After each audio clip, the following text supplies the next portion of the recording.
आज जो है वो हम पढ़ेंगे स्पीड एंड डिस्टेंस। तो स्पीड मतलब क्या होता है कि किस गति से हम किसी पॉइंट से दूसरे पॉइंट तक हम कुछ पर्टिकुलर डिस्टेंस ट्रेवल करते हैं। और डिस्टेंस मतलब क्या होता है? डिस्टेंस मतलब फॉर एग्जांपल अगर हम यहाँ समझे, अगर ये पॉइंट ए है और ये पॉइंट बी तक इसको जाना है,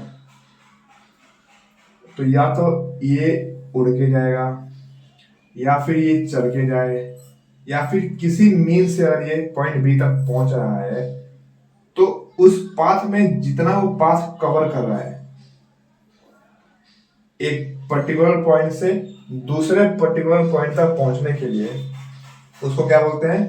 डिस्टेंस। अच्छा, अगर हम इसमें देखें स्पीड एंड डिस्टेंस, तो स्पीड का एक बहुत जनरल फॉर्मूला होता है। क्या होता है वो? Speed is equal to distance upon time. Distance upon time. तो इसी एक फॉर्मूला से 3 फॉर्मूला निकालेंगे हम, और निकलता भी है। हम क्या निकालेंगे? मतलब निकलता ही है 3 फॉर्मूला। पहला फॉर्मूला, मेन फॉर्मूला ये है। दूसरा फॉर्मूला क्या है कि डिस्टेंस अगर हम इससे निकालें तो क्या होगा? स्पीड इनटू टाइम, वो आ जाएगा डिस्टेंस। अगर हम तीसरा निकालें इसमें, तीसरा क्या निकालेंगे? अगर हम तीसरा टाइम निकालें इसमें, तो टाइम क्या आएगा? Distance upon speed. तो इसी मेन फॉर्मूले से ये 3 फॉर्मूले, सॉरी, ये 2 फॉर्मूले क्या होते हैं? गायब होते हैं। और एक एवरेज स्पीड भी अगर हम देखें तो हम देख सकते हैं, एवरेज स्पीड का फॉर्मूला होता है टोटल डिस्टेंस अपॉन में टोटल टाइम टेकन, तो वो होता है एवरेज स्पीड। अच्छा, तो अगर हम फर्दर इसको हम देखें तो इस स्पीड के कंसेप्ट में और डिस्टेंस के कंसेप्ट में अगर हम देखें, ये जो स्पीड और डिस्टेंस का जो कंसेप्ट है, अगर हम इसमें देखें कि अगर डिस्टेंस कांस्टेंट है, मतलब इफ डिस्टेंस इज कांस्टेंट, मतलब डिस्टेंस में कोई चेंज ना हो, या डिस्टेंस स्थायी है, मतलब बिल्कुल चेंज ना हो। 25 है तो 25 किलोमीटर, मान लीजिए एक एग्जांपल है कि 25 किलोमीटर, उसी डिस्टेंस में स्पीड घटे घटे बढ़े, टाइम घटे बढ़े, उससे कोई मतलब नहीं। अगर हमारा डिस्टेंस क्या है? अगर डिस्टेंस हमारा कांस्टेंट है तो क्या होगा? जैसे स्पीड क्या होता है? Distance upon time. तो अगर ये यही जो हमारा डिस्टेंस है ये कांस्टेंट हो, तो हम इसको ऐसे भी लिख सकते हैं स्पीड को, speed equal to 1 upon time. मतलब अगर रेशियो प्रोपोर्शन की टर्म में लिखें, अगर इसको हमें इसको बताना है कि कैसे इससे प्रोपोर्शनेट है या कैसे इससे लिंक है टाइम से स्पीड, अगर डिस्टेंस कांस्टेंट है, तो उस केस में हम इसको 1 अपॉन टी लिख सकते हैं स्पीड को। मतलब कि क्या है? Speed is inversely proportion to time. अगर डिस्टेंस कांस्टेंट है तो स्पीड क्या है? इनवर्सली प्रोपोर्शन है किसके? टाइम के। तो अगर हम माने अगर स्पीड 40 है तो टाइम क्या होगा? 1 अपॉन 40, मतलब इसके इनवर्सली प्रोपोर्शन। अगर स्पीड, अब इसका मतलब क्या है? 40 और 1/40 का मतलब क्या है? 40। मतलब अगर 1/40 को अगर हम लिखें एक फिक्स वैल्यू के टर्म में, तो हमेशा 40 से क्या होगा? अगर इसकी वैल्यू लिखें हम, तो वो हमेशा 40 से क्या आएगा? कम आएगा। 40 से क्यों कम आएगा? 40 से इसलिए कम आएगा क्योंकि ये स्पीड है, ये इसके इनवर्सली प्रोपोर्शन है। मतलब कि अगर स्पीड बढ़ रहा है तो टाइम क्या होगा? कम रहेगा। और वो एक ये तो डे लाइफ का भी अगर एग्जांपल लें, अगर मान लीजिए हमें राहुल को ए से बी तक जाना है, ठीक? ए मतलब इसका होम हो गया और बी मतलब इसका ऑफिस हो गया, ठीक? तो अगर राहुल को अपने घर से अपने ऑफिस तक जाना है, तो अगर वो स्पीड कम रखेगा तो टाइम ज्यादा लेगा, अगर वो स्पीड ज्यादा करेगा तो टाइम कम लगेगा। जैसे मान लीजिए अगर राहुल ए से बी तक जा रहा है, 20 किलोमीटर इसका इन दोनों के बीच का डिस्टेंस है, और वो टाइम कितना ले रहा है, वो टाइम ले रहा है वो 1 आवर, तो उसको स्पीड कितना लेगा। और वही दूसरा केस अगर हम देखें, डिस्टेंस 20 किलोमीटर ही है, अगर टाइम ले रहा है 2 आवर, तब स्पीड कितना होगा। तो इस दोनों केस में अगर हम देखें तो 20 किलोमीटर है, टाइम 1 घंटा ले रहा है, तो जाहिर सी बात है टाइम कम ले रहा है तो स्पीड ज्यादा लेगा, तो ज्यादा स्पीड बढ़ाएगा अपनी। अगर वही सेम डिस्टेंस है 20 किलोमीटर, टाइम ज्यादा ले रहा है तो स्पीड क्या होगा, स्पीड हमारी कम होगी। तो ये हो गया एक लेमन की टर्म में, जो आज जो हमने पहले ही पढ़ा हुआ है, लेमन की टर्म में ये सब छोटी मोटी बातें होंगी। अब अगर मेन हम पॉइंट पे आए कि अगर डिस्टेंस हमारा कांस्टेंट है, अगर डिस्टेंस कांस्टेंट है और रेशो की टर्म में अगर हम बात करें, मतलब किसी क्वेश्चन को सॉल्व करना होगा रेशो की टर्म में हम देखें, तो उसको कैसे हम देखेंगे वो देखते हैं। तो अगर मान लीजिए इस टाइप में ये हम ऐसे करते हैं, हमेशा हमेशा या तो अगर डिस्टेंस कांस्टेंट किसी क्वेश्चन में दिया हो, दिया लिखा नहीं रहेगा कि डिस्टेंस इज कांस्टेंट, हमें वो खुद क्वेश्चन को एनालाइज करके हमें खुद समझना पड़ेगा कि क्वेश्चन में पूछ क्या रहा है, डिस्टेंस कांस्टेंट है कि नहीं है। तो उस केस में क्या करेंगे, हमेशा उस केस में 2 स्पीड हमें गिवन होगी, 2 स्पीड गिवन होगी, तो उन्हीं 2 स्पीड से हम 2 टाइम निकालेंगे। कैसे निकालेंगे देखिए, अगर डिस्टेंस कांस्टेंट वाला केस है तो उसमें एक स्पीड को क्या मानेंगे s1, उसके रेशियो में क्या मानेंगे s2। मैंने अभी बताया कि अगर डिस्टेंस कांस्टेंट है तो स्पीड टाइम के क्या है, इनवर्सली प्रोपोर्शनल, मतलब कि t1 और इसको t2। फॉर एग्जांपल अगर हम स्पीड को 30 किलोमीटर पर सेकेंड मानते हैं एक को, और एक को 40 मान लेते हैं। अभी एग्जांपल क्वेश्चन में नहीं पूछा हूं, लेकिन हाँ एक एग्जांपल के तौर पर देखें तो ये 30:40 है, तो टाइम t1 का रेशियो और t2 रेशियो क्या होगा, 40:30, मतलब कि 30:40। अगर स्पीड का रेशियो है तो टाइम का क्या होगा, 40:30। इसको अगर फर्दर सिंप्लीफाई करें तो 3:4 स्पीड का होगा, तो 4:3 क्या होगा, टाइम का रेशियो होगा। ठीक, अगर एक क्वेश्चन देखें हम अपने आप से भी, क्वेश्चन अगर हम देखें कि अगर राहुल अपने ऑफिस से अपने घर क्या कर रहा है, वो अगर राहुल ऑफिस से घर जो जा रहा है, अगर राहुल हाउस से ऑफिस जा रहा है 3 किलोमीटर पर आवर की स्पीड से, एंड घर से वापस आ रहा है 2 किलोमीटर पर आवर की स्पीड से, तो हमें यह बताना है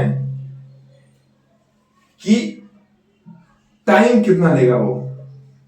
और हमारे मन में ये क्वेश्चन आया कि ना इसमें डिस्टेंस दे रखा है, ना इसमें कुछ दे रखा है। ठीक, लेकिन डिस्टेंस को हम देखें तो डिस्टेंस क्या है, कांस्टेंट है। क्यों कांस्टेंट है, अगर हाउस से ऑफिस जाए, ऑफिस से हाउस आए, बात तो उतनी है, चाहे उसको 10 बार घूमे वहां पे, चाहे उसको एक ही बार जाए, तो हाउस से ऑफिस का एक सर्टेन डिस्टेंस होगा, उतना ही ऑफिस से हाउस का डिस्टेंस होगा सर्टेन। तो इसमें क्या है, इसमें डिस्टेंस हमारा क्या है, कांस्टेंट है। तो अगर डिस्टेंस हमारा कांस्टेंट होता है तो क्या करते हैं, और 2 स्पीड दे रखी है, ध्यान रखिएगा, ये 3 किलोमीटर पर आवर की स्पीड से जा रहा है और 2 किलोमीटर पर आवर की स्पीड से वो वापस आ रहा है। इसका मतलब क्या है कि अगर s1 रेशियो s2 अगर 3:2 है, तो टाइम कितना ले रहा है वो, जाने का टाइम क्या है, 2:3। ठीक, आप देखिए, अब अगर हम देखें, हमें इसमें क्वेश्चन में अगर ये तो टाइम ही पूछ सकता है हमसे, डिस्टेंस ही पूछ सकता है कि टोटल टाइम, अगर मान लीजिए पूछ ले कि टोटल टाइम कितना लग रहा है, तो 3:2 5 यूनिट, मतलब कि हमारे हिसाब से 5 यूनिट है, बट जो क्वेश्चन में दिया होगा उतना देख के, मान लीजिए क्वेश्चन में अगर 10 दे रखा होगी, 10 आवर टोटल टाइम ले रहा है, तो हमारा 5 आया, इंटू 2, तो इंटू 2 कर देंगे तो ये क्या आएगा, टोटल टाइम, और इसके हिसाब से ही स्पीड और डिस्टेंस निकल जाएगा। कैसे निकल जाएगा, time equal to distance upon speed होता है, तो उससे निकाल लेंगे। तो इसमें हमें हमसे एक और क्वेश्चन में देखता हूं। इस क्वेश्चन में क्या पूछा हुआ हमसे कि क्वेश्चन में ये है, एक ही कंसेप्ट में कितने कितने टाइप के क्वेश्चन आते हैं। स्पीड पूछ लेगा, डिस्टेंस पूछ लेगा, टाइम पूछ लेगा, कुछ भी पूछ सकता है। अब इसमें क्या क्वेश्चन है कि Sonu is driving at a speed of 40 kilometre. मान लीजिए ए है, ये क्या है, सोनू है, ये ड्राइव कर रहा है at a speed of 40 kilometre. ये हमारे एक स्पीड दे दिया मैं पहले, 40 kilometre per hour and completes in 9 hour. और टाइम भी दे दिया कि 9 घंटे में पूरी जर्नी अपनी मतलब ये पूरी कर रहा है। How long will it take. अगर ये पूछा है कि कितना समय लगेगा जब ये 60 किलोमीटर पर आवर से ट्रैवल करेगा। पहले था क्या, 40 किलोमीटर पर आवर से ट्रैवल कर रहा था, तो टाइम कितना था, 9 ले रहा था। अब क्या है, अब 60 किलोमीटर पर आवर से कर रहा है, तो ये तो ऑब्वियस है कि टाइम कम लेगा, लेकिन कितना कम लेगा ये निकालेंगे। अब इसमें हमें क्या दे रखा है, 2 स्पीड दे रखा है, एक टाइम दे रखा है, और डिस्टेंस क्या है, कांस्टेंट। क्यों कांस्टेंट है, क्योंकि एक ही रेफरेंस से दूसरे रेफरेंस का पूछा है, मतलब कि S1:S2। क्यों, बिकॉज डिस्टेंस इज कांस्टेंट। अब 40:60 का रेशियो है, T1:T2 क्या होगा, 60:40 का। ठीक, मतलब कि अगर इसको हम सिंप्लीफाई करें तो ये क्या हो जाएगा, 0 से 0, 0 से 0, 2 2 4, 2:3। अगर स्पीड का रेशियो है 2:3 तो टाइम का क्या होगा, 3:2। 2:3 रेशियो अगर स्पीड का है तो टाइम का 3:2 होगा। अब क्या पूछा है कि 9 घंटे ले रहा है 40 किलोमीटर का, तो 40 तो हमारा ये था ना, और ये 60 था। ठीक, 9 घंटे ले रहा है 40 किलोमीटर का, लेकिन जो हमारे हिसाब से जो क्या है, 3 घंटे आ रहा है। हमारे हिसाब से 3 यूनिट मतलब 3 घंटा, बिकॉज कि हमें सारा डायमेंशन किस में दे रखे हैं, आर में, किलोमीटर में। तो जो जो हम अपने रेफरेंस से मानेंगे उसको, या तो अगर स्पीड है तो किलोमीटर पर आवर मानेंगे, और टाइम है तो क्या होगा, उसको आर मानेंगे। मतलब कि हमारे हिसाब से क्या है, 3 आर, बट क्वेश्चन में क्या दे रखा है, 9 आर। तो 3 को कितने बार मल्टीप्लाई करें कि 9 आए, तो 3 into 3, तो into 3 यहाँ पे भी, into 3 यहाँ पे भी, तो ये क्या हो जाएगा, 9:6। तो हमारा टाइम क्या हो गया, 9:6। अब हमें निकालना क्या है, हमें निकालना है how long it will take to travel same distance. हमें टाइम निकालना है, how long it will take to travel same distance, मतलब 60 किलोमीटर को कितने घंटे में ट्रेवल करेगा। तो टाइम आ गया, T1 क्या माना था हमने, 3 इसका है, 40 का है। तो ऐसे ही हमारा जो इसका जो टाइम है वो हम इसको हम निकाल लेंगे। तो ये कंसेप्ट है, अगर डिस्टेंस कांस्टेंट है, बहुत इजी वे में, क्योंकि हर क्वेश्चन को सॉल्व करने में 60 सेकंड का ही टाइम मिलता है किसी पेपर में भी, तो इस 30 सेकंड में ये सॉल्व हो सकता है। अगर आप इस कंसेप्ट से देखें कि अगर स्पीड कांस्टेंट है तो क्या करेंगे। अगर एक और क्वेश्चन देखें, अब बात आती है किसकी, रिलेटिव स्पीड की। रिलेटिव स्पीड की बात आती है। रिलेटिव स्पीड मतलब क्या होता है, किस रेफरेंस में। एग्जांपल, अगर एक व्हीकल या एक इंसान 30 किलोमीटर आ रहा है और उसी डायरेक्शन में एक और इंसान 60 किलोमीटर की स्पीड से आ रहा है पर आवर, मतलब अगर डायरेक्शन सेम है तो क्या होंगे, दोनों स्पीड का जो आंसर आएगा वो क्या होगा, 60 - 30 किलोमीटर पर आवर। मतलब कि इन दोनों की जो स्पीड होगी, इन दोनों की जो रिलेटिव स्पीड होगी वो क्या होगी, माइनस करेंगे। अगर डायरेक्शन अपोजिट है तो उसमें क्या करेंगे, ऐड। अगर डायरेक्शन सेम है, अब ये भी सेम डायरेक्शन में आ रहा है, ये भी सेम डायरेक्शन में आ रहा है, तो क्या करेंगे, सब्ट्रैक्ट कर देंगे। अगर वही डायरेक्शन अगर हमारी क्या होती, अपोजिट होती है, अगर ये 40 किलोमीटर पर आवर से इधर आ रहा है और ये 60 किलोमीटर पर आवर से उधर जा रहा है, मतलब डायरेक्शन क्या हो गई, अपोजिट हो गई। क्या हो गई, डायरेक्शन अपोजिट हो गई। उसमें क्या करेंगे, उसमें ऐड करेंगे 40 प्लस 60, मतलब कि 100 किलोमीटर पर आवर जो होगी वो क्या होगी, उसकी रिलेटिव स्पीड होगी। तो ये हो गई स्पीड की बात। अच्छा, अगर हम बात करें एवरेज स्पीड की, तो जो एवरेज स्पीड होती है वो क्या होता है, total distance upon total time. ये तो लेमन वाली वर्ड में अगर हम देखें तो वो हो गई total distance upon total time. But अगर क्वेश्चन में आ जाए total distance upon total time, but अगर क्वेश्चन में किसी का दे दे कि find the average speed of this if distance is constant या इफ डिस्टेंस इज सेम, अगर डिस्टेंस हमारा है वो अगर सेम होगा तो उस केस में जो हमारा होगा एवरेज स्पीड क्या होगी, उस केस में हमारी एवरेज स्पीड होगी n upon 1 upon s1 plus 1 upon s2 so on 1 upon sn, जिसमें कि n क्या है, नंबर ऑफ पॉइंट जहां वो पर्टिकुलर इंस्टेंस पे वो विजिट कर रहा है, और s1 s2 s2 s4 ये सब स्पीड है। मतलब कि इसका मतलब यह है कि अगर ये a को z तक जाना है तो ये b पर भी होल्ड ले रहा है, c पर भी ले रहा है, d पर भी ले रहा है, फिर z पर भी ले रहा है। मतलब कि इसको यहां से यहां तक जाने में ये इतनी जगह यहाँ पे ये होल्ड ले रहा है। बट इसमें एक और बात क्या है कि डिस्टेंस जो है वो हमारा क्या है, वो सेम है, डिस्टेंस सेम है। ठीक, ये s1 की स्पीड से जा रहा है, ये s2 की स्पीड से जा रहा है, ये s3 सो ऑन sn। तो यहाँ पे जो n है वो क्या होगा, n क्या होगा, ये कितनी बार ये पॉइंट पे ये होल्ड कर रहा है या होल्ड मार रहा है। तो ये क्या हो गया, 1 2 3 4, या कितना पॉइंट पे ये विजिट कर रहा है। तो ये क्या हो गया, अगर ऐसे देखें तो 1 2 3 4 5 नहीं, बट ये 1 2 3 4, तो यहाँ पे n क्या है, 4 हुआ।